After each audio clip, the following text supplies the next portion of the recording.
Some quarterbacks are scorching hot, others are ice cold, and a few are about one bad drive away from riding the bench. And Week 8 slate is full of big matchups and tricky calls, so let's see who you can trust under center this week. What's up, Headliner Nation? My name is Brad, the Rankings King, and before we dive into this week's rankings, just a reminder that these are the consensus rankings between Jake and Kyle. And for more detailed analysis, make sure to check out the start-sit videos from Kyle already posted this week. And if you want even more breakdowns each week, make sure to join the Fantasy Headliners community by tapping that join button below, and that's going to get you access to extra rankings like flex, kicker, defense, and an exclusive spot inside of our Discord. Now, before we look at Week 8, we've got a few hits and misses from Week 7. Our hits were Justin Herbert, Jackson Dart, and Matthew Stafford, and all three of these guys came into the week with some sort of red flags. Herbert had been inconsistent in the pass game, Dart was playing Denver, and Stafford was playing overseas in an international game without Puka. Despite all of that, all three of them, we kept them inside of the top 12, and guess what, baby? They all finished inside the top 12. Okay, but if we're going to brag about our hits, let's talk about our misses too, and we got to start with Bo Nix. When you're down by almost 30 and you have to throw nonstop, big games can happen, and that happened, and we had Bo way too low. Next up is Joe Flacco, and old man Flacco came out and just slung it all game to Jamar Chase, and gladly we will take this miss to know that Jamar has life the rest of the season. And then, Caleb Williams lost me in my week. The weather played a part, but all the scoring was done by the run game this week, and unfortunately, we had him too high. Okay, so there's your hits and misses. Let's turn the page to Week 8. In Tier 1, we've got Patrick Mahomes, Jalen Hurts, Josh Allen, Lamar Jackson, Dak Prescott, Baker Mayfield, and Bo Nix. At number 1, we've got Patrick Mahomes, and when the QB1 overall gets his wide receiver 1 back, it's led to good things. Heck, he didn't even need more than 80% of the snaps to score 26 fantasy points in Week 7. And now he gets Washington, who allows the 8th most fantasy points per game to quarterbacks. At number 2, we've got Jalen Hurts, and the Philly offense is impossible to figure out weekly, but Hurts himself has been consistent fantasy-wise. He's either running or throwing with success, and now he gets the Giants, who he scored 20 fantasy points on against a couple weeks ago. At number 3, we've got Josh Allen, and off the bye, he gets a matchup against Carolina, but Carolina allows the 9th fewest fantasy points per game to quarterbacks. You have to think that this Buffalo offense needs to figure some things out, and they had an extra week to prep for this game. At number 4, we've got Lamar Jackson, and the question is if he can play or not. If he plays, it's a great matchup against Chicago, who allows the 7th most fantasy points per game to quarterbacks. Now, if he doesn't play, I don't know, just scream into a pillow and move on to the best option. At number 5, we've got Dak Prescott, and this is going to be an interesting test for Dak. He's the QB2 overall in the season and gets a matchup against Denver, who allows the 4th fewest fantasy points per game to quarterbacks. Sure, Surtain could limit Pickens, but having CD and Fergie is still enough to succeed. At number 6, we've got Baker Mayfield, and losing Mike Evans the game that he gets him back is really tough, but it was a good sign that Ibuka played when so many didn't expect it. And with Tez Johnson stepping up, Baker still has enough to pop off in a better matchup against New Orleans. At number 7, we've got Bo Nix, and it's crazy how a 30-point comeback in the 4th quarter of a game can lead to a huge fantasy day. Now, this is going to be the case weekly, but we get a great matchup against Dallas, and that helps a lot. No team in the NFL allows more fantasy points to quarterbacks than Dallas. All right, before we head into the next tier, I want to make sure that you're all hooked up on Underdog. You already know that we're crushing those player pick'ems on Underdog this year, so what are you waiting for? Head over to Underdog Fantasy or download the app. Create a new account using the referral code HEADLINERS when you do so.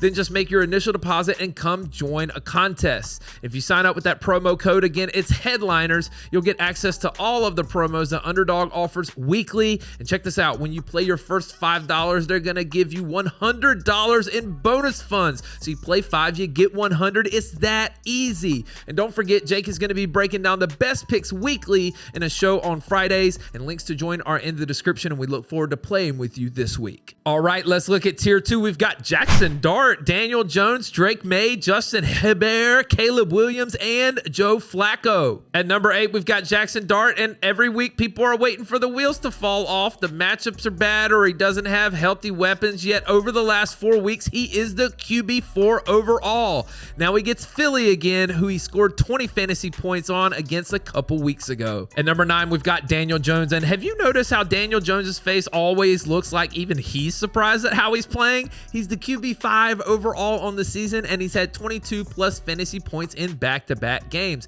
Now, sneaky matchup here. Tennessee is easier to run on because when they played in week 3, he scored 15 fantasy points.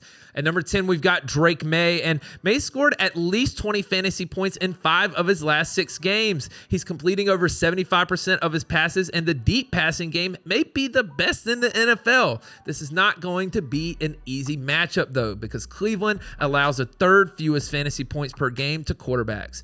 At number 11, we've got Justin Herbert, and having QJ back is a great thing. Herbert was back to airing it out. 55 pass attempts, 420 yards, 3 touchdowns against Indy last week. And we know that the run game is iffy at best in LA, and against the Vikes, Herbert will have to be throwing again.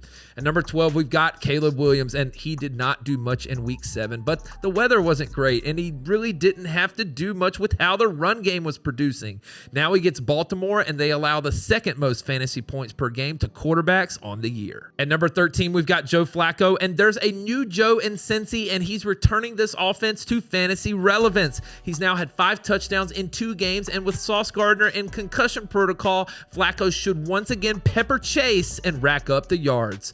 All right, that's it for Tier 2. Let's look at Tier 3. We've got Aaron Rodgers, Jordan Love, Matt Jones, Marcus Mariota, CJ Stroud, Michael Penix, and Andy Dalton. At number 14, we've got Aaron Rodgers, and it feels like he's been out of Green Bay for a long time, but this is actually his first time playing against them since he left. Now, he gets the game at home in Pittsburgh, and you have to think that he does everything that he can to put on a show. At number 15, we've got Jordan Love, and he hasn't had to do much over the last month. Only one time in his last 4 games has he had multiple touchdowns because Jacobs is scoring all the touchdowns. And in a Rodgers revenge game, though, maybe we see a little extra here since Pittsburgh allows the 4th most fantasy points per game to the quarterback position. At number 16, we've got Mac Jones, and now this may be the week that Purdy returns, and as of right now, either of them would be right here in the 16th slot in this spot against Houston, who allows the fewest fantasy points per game to quarterbacks. So much here just relies on who's healthy and who isn't in San Fran. At number 17, we've got Marcus Mariota, and uphill battle for Daniels to play here, so it looks like Mariota is going to be playing in week 8.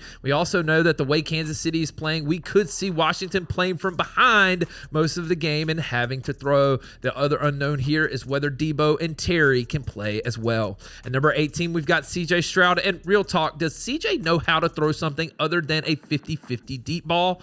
The offensive play calling is disastrous in Houston, and now Nico is in concussion protocol. San Francisco may be injured on defense, but they sure played well in week 7. At number 19, we've got Michael Penix, and we may have him a spot or 2 higher if we knew that his foot injury wasn't going to affect how he plays. This matchup against Miami is great, but if he can't put anything behind his throws like we saw at the end of week 7, he could really disappoint. And then rounding out the top 20, at 20, we've got Andy Dalton, and if nothing else, there is a good chance that Buffalo gets a lead and Dalton could pull a Flacco and throw all game long. With Tet, Xavier, Horn, and Coker, he could rack up some late game garbage points. So there you have it. That wraps up your tiers 1, 2, and 3 at the quarterback position. We've got a few guys on the outside looking in with Spencer Rattler, Tyrod Taylor, Tua Tagovailoa, and Carson Wentz. And that wraps up your week 8 quarterback rankings. And if you've made it this far, you already know one hot hand can change everything. So hit that like button, subscribe if you haven't yet, and good luck locking in your lineup this weekend. Let's go get that dub. Analytics off the chain, all the channels not the same. Jake and Kyle, you know the name. Headliner Nation, we running the game.